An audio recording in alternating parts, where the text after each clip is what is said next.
গুৱাহাটী বিশ্ববিদ্যালয়ৰ স্নাতকোত্তৰ ছাত্ৰ সন্থাৰ ছাত্ৰ একতা সভাৰ নিৰ্বাচনত অসম ছাত্ৰ পৰিষদৰ 5গৰাকী সমৰ্থিত প্ৰাৰ্থীয়ে জয়লাভ কৰিছে। সাধাৰণ সম্পাদকত কৌশিক বৰুৱা আৰু লগতে অন্য 4গৰাকী।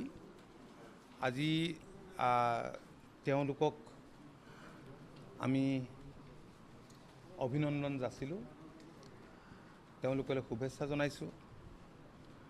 আৰু প্ৰথমবাৰৰ কাৰণে গুৱাহাটী বিশ্ববিদ্যালয়ৰ স্নাতকোত্তৰ ছাত্ৰ সন্থাৰ ছাত্ৰ একতা সভাত অসম ছাত্ৰ পৰিষদৰ প্ৰাৰ্থীয়ে সাধাৰণ সম্পাদকৰ পদত জয়লাভ কৰিছে। যোৱাবাৰ উপসভাপতি পদত জয়লাভ কৰিছিল। তেওঁ আজি আহিছে গুৱাহাটী বিশ্ববিদ্যালয়ৰ স্নাতকোত্তৰ ছাত্ৰ সন্থাৰ নৱনিৰ্বাচিত সাধাৰণ সম্পাদককে ধৰি বাকী কেইগৰাকী আৰু লগতে কেইবাগৰাকীও ছাত্ৰ ইয়ালৈ আহিছে। আমি তেওঁলোকৰ লগত মত বিনিময় কৰিলোঁ আৰু আমি আনন্দিত হৈছোঁ। আৰু আমি আশা কৰিছোঁ যে আহি থকা দিনবিলাকত তেওঁলোকে অসমৰ শিক্ষাৰ ক্ষেত্ৰখনৰ লগতে ৰাজ্যখনৰ যিবিলাক জ্বলন্ত সমস্যা, সেই জ্বলন্ত সমস্যাৰাজিৰ ক্ষেত্ৰতো তেওঁলোকে বলিষ্ঠ ভূমিকা গ্ৰহণ কৰিব।